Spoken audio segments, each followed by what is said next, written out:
على سيد الأنبياء والمرسلين وعلى آله الطيبين وعلى صحبه أجمعين. أما بعد، بسم الله الرحمن الرحيم. باب اسم من كذب على النبي صلى الله عليه وسلم. باب دے په بیان د ګناه د هغه چا کې چې په نبی کریم صلی الله علیه وسلم دروغ وایي، دروغ ورپورې تړي، دا غي ګناه. حدیث کې خود اسم حدیثونو کې لفظ نشته، خود انجام ذکر دی پکې چې څوک په نبی علیہ السلام دروغ وایي ځان له جهنم کې د اوسېدو ځای تیار او د جهنم د اوسېدو ځای پس تیاریږي په ګناه. ځکه اسم لفظ په ترجمه الباب کې ذکر. دعوه د باب سره او مناسبت د باب مخ کې باب سره سره او شرح د باب او د احادیث مبارکه. دعوه د باب ترغیب احتیاط ته په احادیثو کې، د احادیثو په نقل کې به احتیاط کې او ځان بساته د کذبنا علی النبی صلی الله علیه وسلم. دا دعوه د باب مناسبت مخ کے باب سره. مخ کے باب کی ترغیب الی التبلیغ لیبلغ العلم الشاهد الغائب. علم دے حاضرین غائبین ته ورسای. اوس دې کې باب کې دا وایي دې رسېدلو کې به د احتیاط نه کار اخلي چې دروغ دې ونه وایي، چې څنګه دې اورېدلي حق شان به رسئ، کمې به شی به پکې نه کړي. کذب څه ته وایي؟ اخبار د خلاف واقع نه، د واقع خلاف د یوې خبرې خبر ورکول دې ته کذب وایي. زید بار ولاړ یو ته وایي زید ولاړ دی، دا صدق شي، دا ستا اخبار د واقع سره مطابق شي. او چې زید ولاړ یو تراشي وی زید ناس دی، دا کذب شو، ځکه دا ستا اخبار د واقع یعنی د نفس الامر سره خلاف. یعنی نسبت کلامی چې د نسبت خارجي سره مطابق دی ته صدق وایي، او نسبت کلامی چې د نسبت خارجي نه مخالف دی ته کذب وایي. هلکه تاسو په پوه شئ، تاسو مختصر المعانی کې ویلي او بعضې وایي چې نه څه ته وایي، صدق دې ته وایي چې کلام د اعتقاد د مخبر سره مطابق، او کذب دې ته وایي چې کلام د اعتقاد د مخبر سره مطابق نه وي. نو نبی کریم صلی الله علیه وسلم حدیثو کې ډېر احتیاط پکار دی چې سړي نه پکې دروغ ونه ویل شي، او چې څوک دروغ وایي هغې ته وزاعین وایي، او کم د دروغ و احادیث یې ته موضوعات وایي. په موضوعات و دروغ و احادیثو چې خلکو ځان نه جوړ کړي په هغې ډېر کتابونه لیکل شي. ښه کتاب پکې د ملا علی قاري دی، الموضوعات الکبرى، الاسرار المرفوعه فی الاحادیث الموضوعه. او عبدالحی لکنوی یو کتاب لیکلی الفوائد المجموعه فی الاحادیث الموضوعه. ډیرو عالمانو دا کتابونه لیکلي په موضوعاتو کې چې دا موضوعي حدیث دي، دروغونه خلکو جوړ کړي د ځان.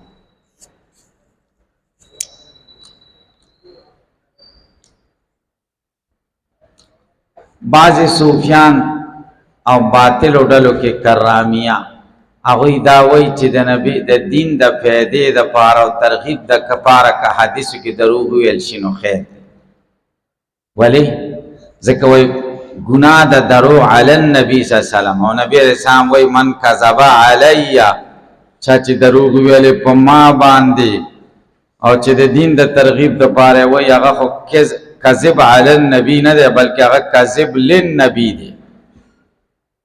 هلکه پې پوه شئ. او دا غوی دلیل د مسند بازار یو حدیث نقل کړي چې په هغه کې دادی من کذب علی لیضل به الناس فلیتبوأ مقعده من النار.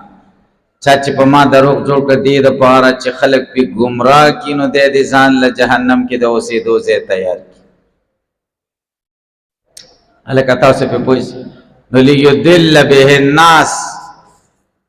چې خلک به گمراه کی او چې خلک په نه گمراه کې خلکو د پیدې د پاره وایي سوپیای وایي نو دا وایي خیر دی. الکه خدا خبره ډیره غلطه ده. یو خدای چې دا حدیث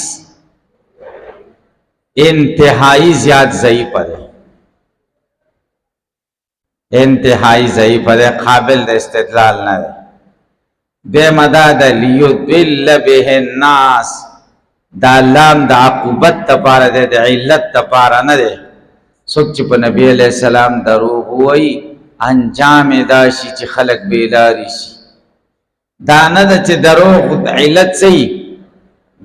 ادلال دا خلق ہوئی علت اداره ده چې دا علت نه نو بیا خیر دی بلکې د کذب انجام دا ده چې لیضل به الناس. الکه په پل لکه قران کې خدای فلتقته آل فرعون ليكون لهم عدوا وحزنا. موسی علیہ السلام دا وبونه د فرعون خاندان اوچت کو چې عقوبت دا شي چې دوی د پاره دشمنو د غم ذریعہ جوړ. نو علت خو دا نو کړه د اوچته ته ځکه علت نه خو با اوچتهون کې خبر وکړه عقوبت دا چې حال تلام د عقوبت لپاره د تم لام د عقوبت لپاره انجام لپاره دا یو. دیم دا د لیضل به الناس دا د واقع د حال لپاره نبی کریم صلی الله علیه وسلم فرمایله که حدیث صحیح شي ځکه چې وضع هغه وخت کې د څه دپاره کېدله د ادلال د خلکو دپاره کېده. نو دای مطلب نه ده چې که ادلال دپاره وضع نه کېږي نو خیر دی بلکې واقع د حال دپاره یې ویلې لکه تاسو پې پوه شئ که پې پوه نه شئ. لکه خدای قرآن کې ډېرو ځایونو کې فرمایلي دي چې تاسو ډېر خدایان مه نیسئ.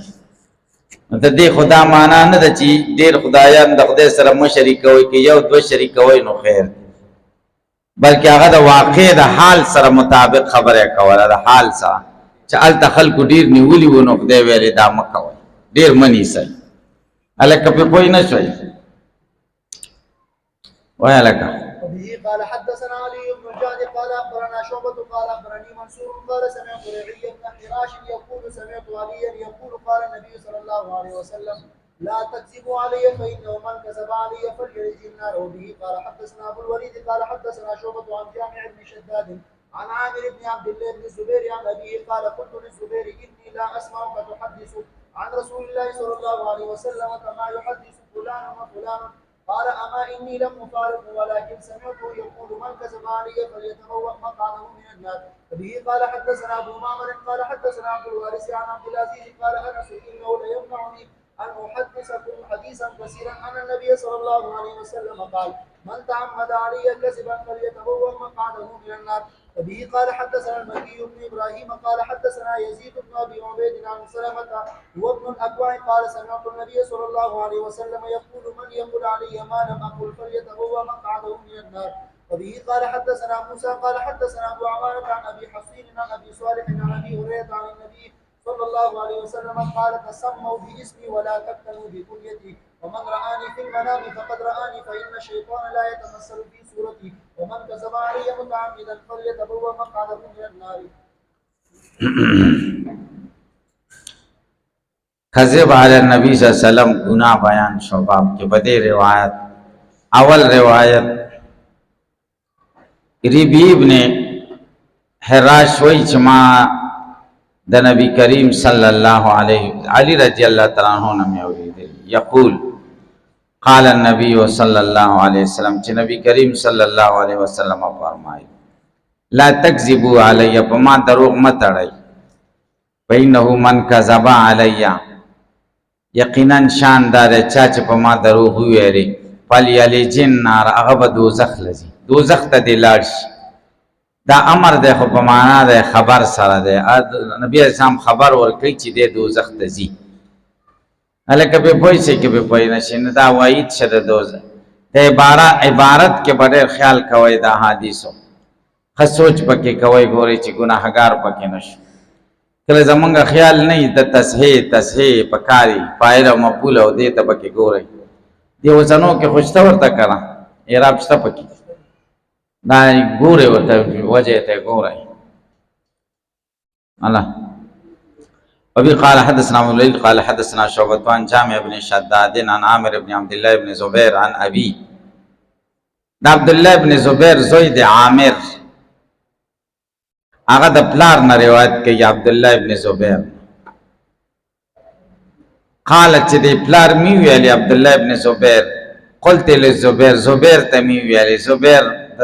عبد الله بن زبير پلار یعنی خپل پلار ته می ویلي انی لا اسمعک تحدث عن رسول الله صلی الله علیه وسلم، زه نه اورم تا نه چې ته د نبی علیه السلام حدیث بیانې کما یحدث فلان و فلان، لکه فلان کې او فلان کې بیانې. قال زبیر را پلار راته ویل اما خبازال انی لم افارقه، زه د نه یم جدا شوی. او یو روایت کې دا سیدی منذ اسلمتو، ما چې اسلام راوړی دی د نبی علیہ السلام نه یم جدا شوی. نو او رشته مې ورسره ډېره وه، ځکه د نبی علیہ السلام د ترور زوی ده، هم د عبدالمطلب نوسی و د لور د طرفه، نبی علیہ السلام هم د عبدالمطلب نوسی و د زوی د طرفه. دویم دا دی چې ښځې خویندې وي، د زبیر بیبي اسما و د رسول الله صلی الله علیه وسلم بیبي ام المؤمنین عائشه و. بلا ډېرې رشتې سره شریکې وي او نبی علیہ السلام ته محبوب هم و. تاسو په پوه شئ. ولکن سمعته یقول، لیکن د نبی علیہ السلام نه مې اورېدلي دي من کذب علی چا چې په ما دروغ ویلي فلیتبوأ مقعده من النار، ځان له دې برابر کیسې د اوسېدلو من النار معنا فی النار، په اور کې. زبیر ابن عوام ډېر لوی سړی و، نبی علیہ السلام سره ټول جنګونو کې شریک. عائشہ رضی الله تعالی عنها چې جمل واقعه چې عائشہ رضی الله تعالی عنها چې تل نو دته ویل تبم را سره دي دیم ور سره لاړ. د عشرو مبشرین بالجنت نو چې الله سو ته جنت زیره ورکړ. الته چې لاړ نو علی رضی الله عنه ته یو حدیث ویلی چې تا د نبی اسلام نه دا خبر اورېدلې او ته وی او نو اتصال راتلی را واپس شوی، زه ځم واپس کې. لاره کې یو ظالم او جرموز هغه مړ شهید، نو هغه خو خوشحاله او چې علي رضی الله عنه ته لاړ شم هغه خبر کړم ما به ډېر خوشحاله شي او ډېر انعام به راکړي. علي رضی الله عنه ته چې ورغی وایي څنګه راغلی؟ وایي زبیر مې وواچه، زبیر مې علي رضی الله عنه ورته وفرمایل چې د زبیر قاتل ته زه د جهنم زیری ورکوم، ته به جهنم ته ځې. هلکه تاسو پرې پوه شئ که پرې پوه نه شئ. نو هغه را واپس شوی، کاش کې د دې نه مې اودس مات کړی وی، د زبیر د وجلې نه چې ما نه هوا تللې وي هغه رانه ښه، هغه شرم ښه و د دې نه. دا خو ما نه ډېر غلط کړي، برداشت پکې نه و، ډېر خفه به خوب نه ورته، خوبونو کې به یې زبیر لیده رضی الله تعالی. چې کله بیا د عبدالله ابن زبیر خلافت شو او مصعب ابن زبیر د کوفي گورنر شو، والی شو، نو دی ورته راغی چې ځان یې ورته وسپاره چې ما هر څه راسره کوئ، ما نه قصاص واخلئ. مصعب ابن زبیر خپل ورور عبدالله ابن زبیر ته خط راولېږه چې د پلار قاتل ځان حواله کړی چې ما قصاص کوي څه وکړو. نو هغه ورته ویلي فورا یې پرېږده، جواب یې ورکړ فورا یې خوشي که، دا یو بانډچي سړی دی، د زبیر برابر زه دی وګرځوم چې دی په زبیر باندې زه قصاص کړم.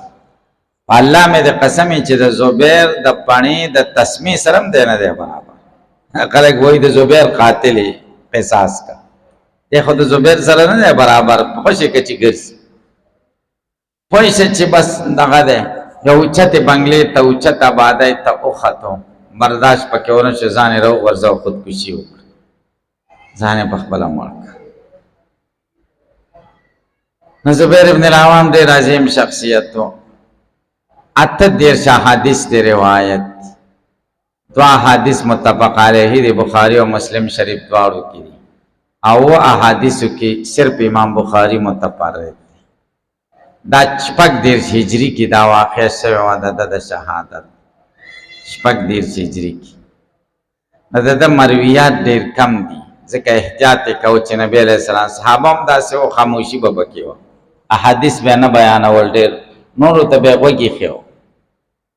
تاسو په خبره باندې پوه شئ.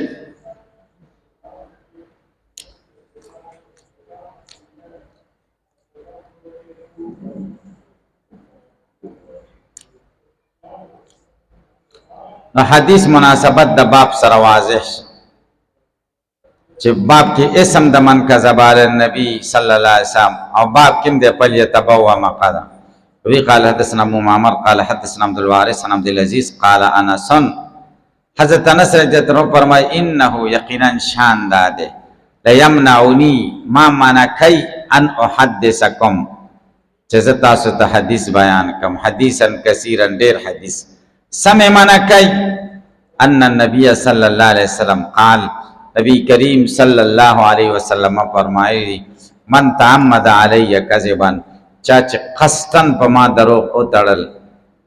فلیتبوأ مقعده من النار، برابری کزان لرزید اسیدلو پا اور کی. ندق خبر میں منکی زدیر حدیث نبیانو. وبي قال حدثنا المكي بن إبراهيم قال حدثنا يزيد بن أبي عبيد عن سلمى وابن الأكوع قال سمعت النبي صلى الله عليه وسلم يقول. دا اولنې روایت ده د مکی ابن ابراهیم، او بخاری شریف کې دا اولنې روایت د ثلاثیات، او امام بخاری په ثلاثیات ډېر فخر کاو. بخاری شریف کې ټول 12 ثلاثیات، 2 ثلاثیات ټول پکې سودي، 2 ثلاثیات دي. دا 2 دي سندن او 19 دی متنن، روایتن د روایت په اعتبار سره 19 د 15 پکې مقرر دي. الکه سرت په لحاظ سره ټول سودي 20 دي، او د متن په لحاظ سره ټول 19 دي. په دې ثلاثیاتو کې 12 ثلاثیات د مکی ابن ابراهیم نه روایت شوي دي، لکه دا اولنې چې ده. او مکی ابن ابراهیم د امام ابو حنیفه رحمه الله په مایانازو شاگردانو کې، عاشقانو شاگردانو کې، چې د امام ابو حنیفه باره کې اس خبره نشوه برداشت کولی. یو ځلې د په حلقه درس کې یو شاگرد د امام ابو حنیفه پسې خبره وکړه. نور طالبانو قسم که یو ټکی سبق هم ویم چې دا طالب هم نه ویستی، طالب ویسته به سبق شروع، دومره محبت و. دی د بلخو مکی ابن ابراهیم بلخی،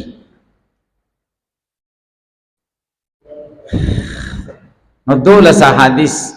د مکی ابن ابراهیم نه روایت، او 6 احادیث د نورو 2 راویانو نه دي، هغه د امام زفر شاگردان دي. هلکه یو د امام ابو حنیفه شاگرد دی، یو د امام زفر شاگرد. نو امام بخاری کې چې ثلاثیات دي، په دې کې 38 د احناف راویانو نه د نقل کړي دي، د احناف استادانو، او دا څلور چې نور نقل کړي نه دی پته نه لګیږي چې دا احناف دی او کني دي. هلکه تاسو په پیسې کې په پوهه دا یاد ساتئ چې فقه حنفي چې کوم ده دا ثنایی ده، اکثره ثلاثي ده، او اوسط اندازه ثنایی ده، او وحدانیم پکشته چې امام ابو حنیفه د صحابو نه اوریدلی. خو صحیح خبره ده چې امام ابو حنیفه رویتن تابعی دی، روایتن نه، یعنی صحابه لیدلی دي خو روایت دې نه دی صحابه. نو روایت د تابعینا، د تابعی بیا د صحابینا، نو سو واسطه شي دو واسطه شوی نو شو سنائی شو سنائی او یا د تبع تابعین هغه د تابعین هغه د چانه د صحابین نو درې واسطه امام بخاری شریف کې دولت ثلاثی دوی ثلاثیات ته په څومره فخر کوي او قابل فخر خبره هم ده او فقه حنفی کې د ثلاثین کمه درجه شته نه سنائی وحدانی پکې الکه په پوي چې په پوي نشي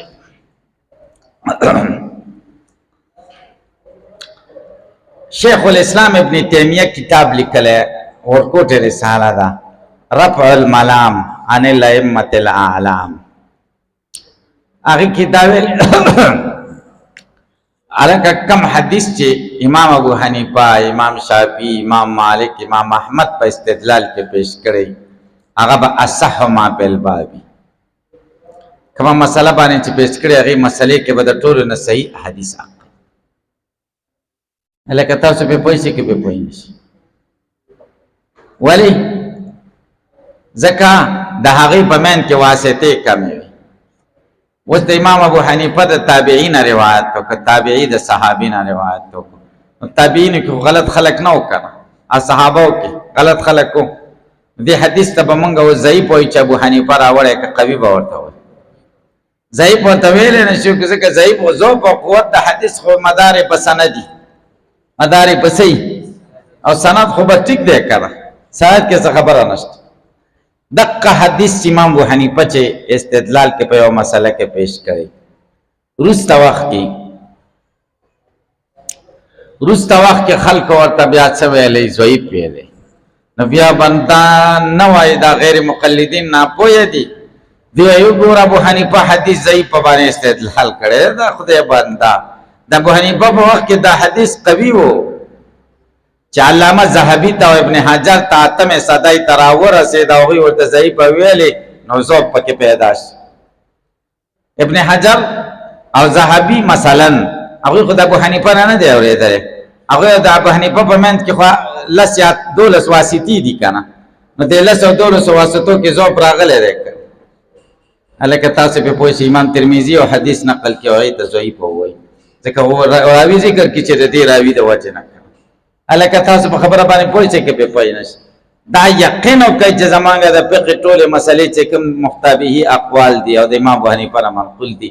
تاسو په دې یقین او کې چې کوم حدیث هغه پیش کړی دا ټول اعلی ترین او مضبوط ترین حدیث دي د ابن تیمیه دا خبره کړې د شیخ الاسلام ابن تیمیه ډېر خسته بحث به کړی نو دا د مکی ابن ابراهیم حدیث دی وی سمعت النبي سلمہ ابن الاکوع وی ما د نبی کریم صلی الله علیه وسلم نو اوریدلی یقول من یقول علی چا چې وینا وکړه په ما باندې ما هغه خبره لم اقل چې ما نه د کړې فلیتبوأ مقعده من النار ځان له تیار کی د اوسېدو ځای په اور کې بي قال حدثنا موسى قال حدثنا ابو عوانة عن ابي حسين عن ابي صالح عن ابي هريره عن النبي صلى الله عليه وسلم قال تسموا باسمي ولا تكتنوا بكنيتي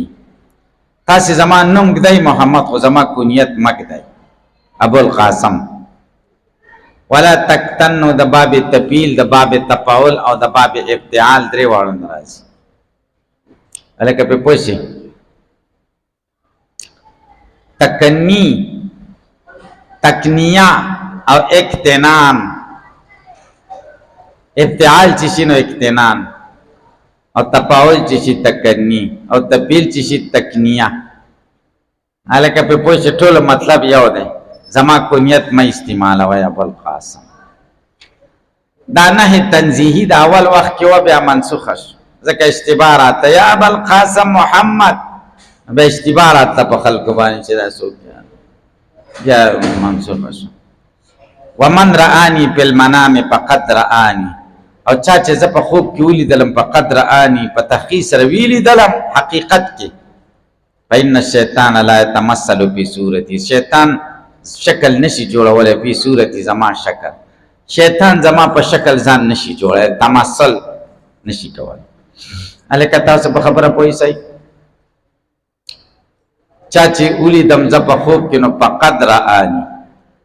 بعضې وایي چې دا د هغې زمانې خبره ده چې په ویښه به مې هم وګوري را بشي وبمي ګوري یا فقد رآني پتا زی ولیدلم یعنی جنت کې به مې وګوري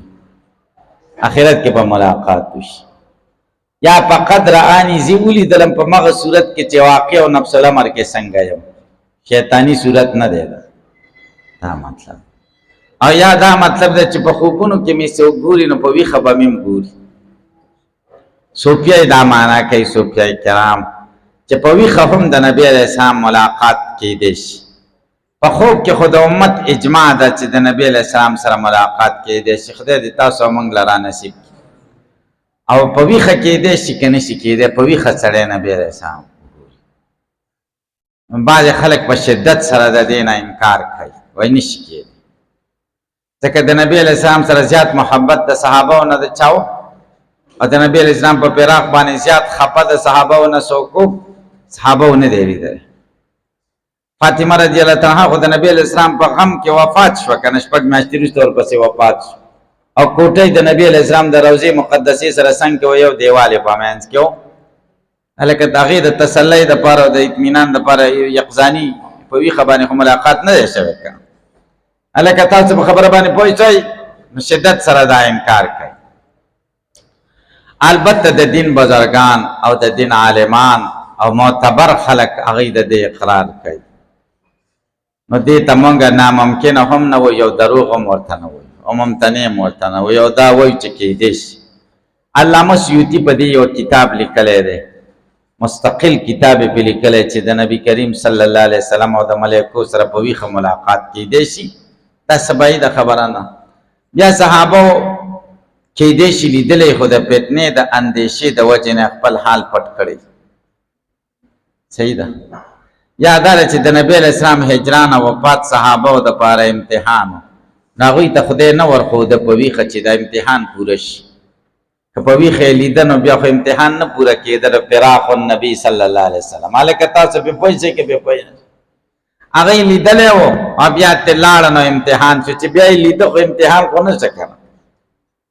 هلکه ډېر توجیحات پکې عالمان کوي او دغه خو امام سیوطي رحمه الله خو ډېر واقعات کتلي دي چې ما لیدلی دی نبي کریم صلی الله علیه وسلم راته دا ویل هلکه تاسو چې دغه وګورئ شاه ولی الله صاحب پلار هغه ډېر واقعات دي په دې باندې او دغه ډېر واقعات دي د علامه شعراني شافعي عالم دی د ډېر کتابونه لیکلي دي او ډېر بهترین کتاب یې کشف الغمه عن جمیع الامه په هغې کې ډېر واقعات لیکلي دي او یو بل کتاب ما سره د ډېر بهترین کتاب دی الانوار القدسیه فی معرفت قواعد الصوفیه د صوفیه او د اقوال او آداب پکې دی او تصوف خبرې دي پکې ډېر بهترین کتاب دی جامع د دې نه ډېر ښه رویت نقل دی چې موږ نبي کریم صلی الله علیه وسلم لیدلی او خضر علیه السلام هم ولیدو موږ له جبه راواچوله او د دغه مخې له د کعبې مخې له وغیره نو دا یو د امکان مسله ده امکان دی او دا په اختیار د ولی کې نه ده چې ولی دې څه وخت وغواړي نو دله دې ثابته شي دا واقعات دي یو بزرګ ته پیر صاحب ویلي و چې داسې چل به کوې چې شپې له به زمونږ څوکیداري کوې نه به اوده کېږي مریدان خو د پیر صاحب خبره نه رد کوي نه غورځئ که خوب ورځي هم نه اوده کېږي نو ټوله شپه ویښه یې تېره کړه پیر صاحب څوکیداري وکړي دا به خلا بنده که نه هلکه تاسو پې پوه شئ که پې پوه پیر صاحب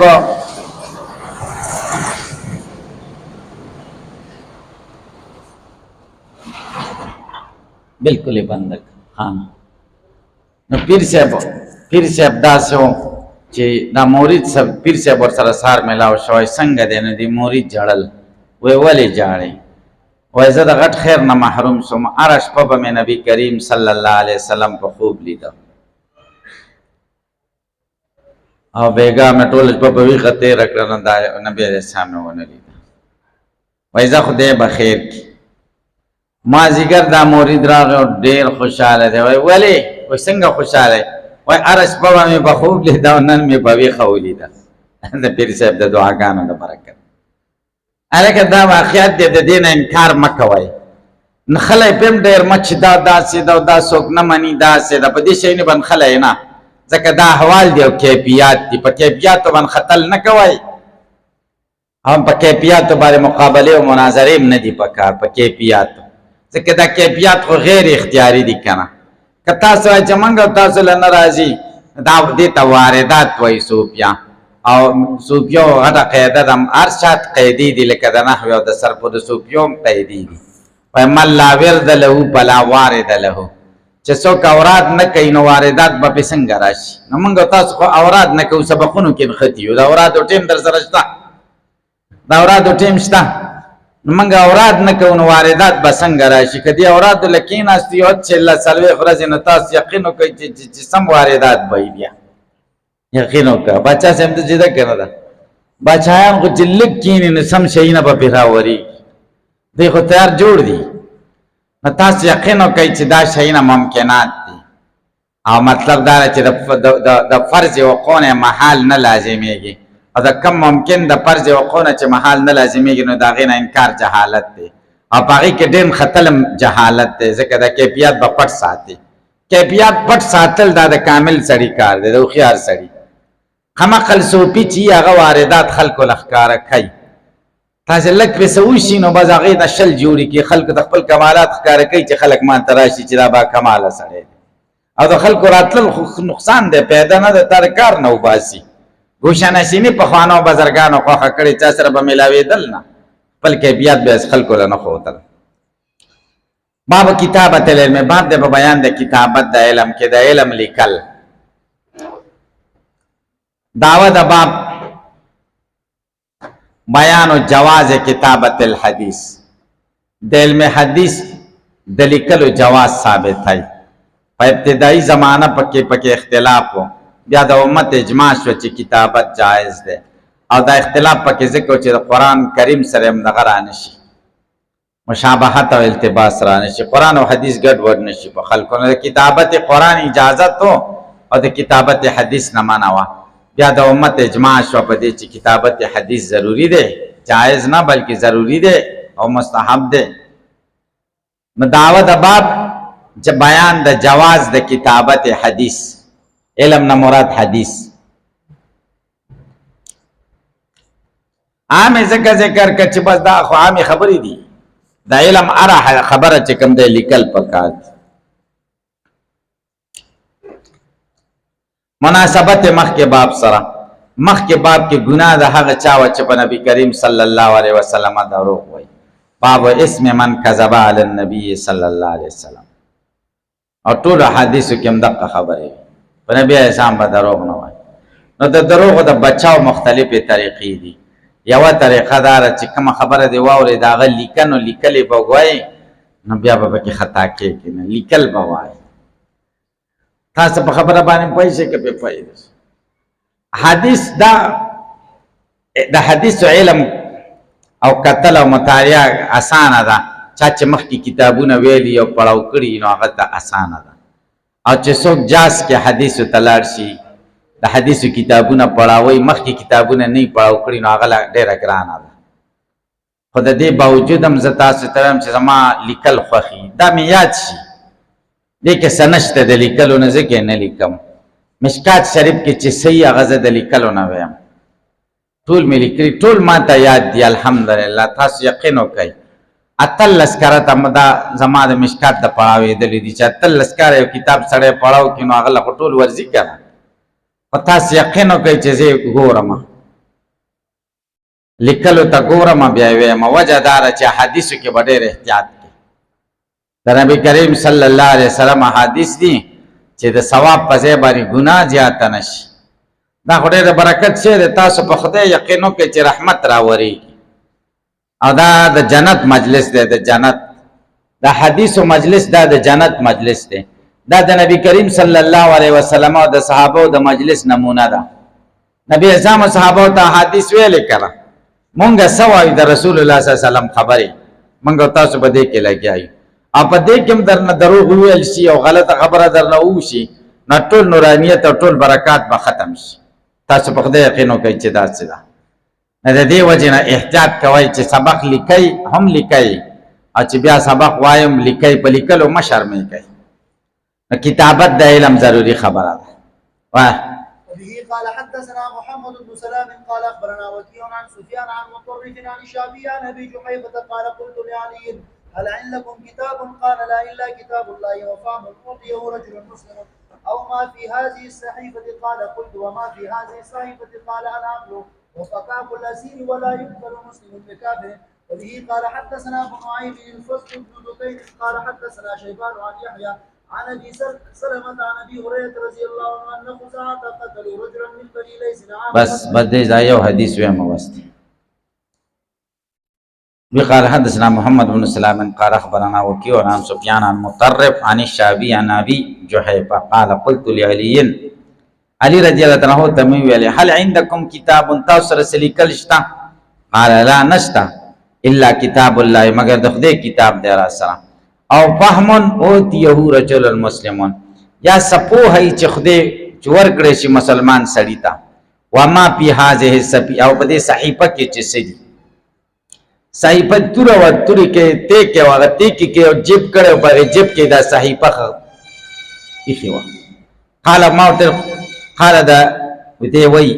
دا بي جحيفه چې ما ورته ویلي وما في هذه الصحيفه په دې صحیفه کې سدي قال هغه ویل العقل عقل دې پکې سده پکې عقل دې پکې معنا عقل نه دیت دې یعنی دا دیت احکام دې پکې وفقاک الاسیر او خلاصې دل د اسیر دې پکې یعنی حکم د خلاصي د اسیر د مسلمانانو نه بندي ونی ولې شي د مسلمانانو سزي مواري جوړيږي دا خبرې دي پکې بل دا خبره پکې ده ولا يقتل مسلمون بکافرن چې مسلحت یو مسلمان به کافر نه وجل کیږي الکه مسلمان نه احناف وای د کافر نه مراد کافر حربي دی په حربي په مسلمان نه وجل کیږي او په ذمي وجل کیږي او شوافی په عموم باندې حمل کوي هغه وای ذمي باندې به نه وجل کیږي دیت باندې به رضا کې خو وجنه به پینا او مونږ وای نور احادیث کې راغلي فإن دماءهم كدمائنا واموالهم كاموالنا دا غي ویني زمنګ د وینو په شان دي او دا غي مالونه زمنګ د مالونو په شان دي دا غي وینه د برنا قطعي کړه دا مسلمان به وجل کیږي د حنف بلا دلیلونه دي وګورئ مناسبت د حدیث د باب سره چې وما په هذه الصحیفه په دې صحیفه کې څه دي نو علم ولیک کړه قرآن سره سره چې کوم د علم لیکل هم راغله باب ثابت شو چې باب کتابت العلم درود شریف اللهم صل علی سیدنا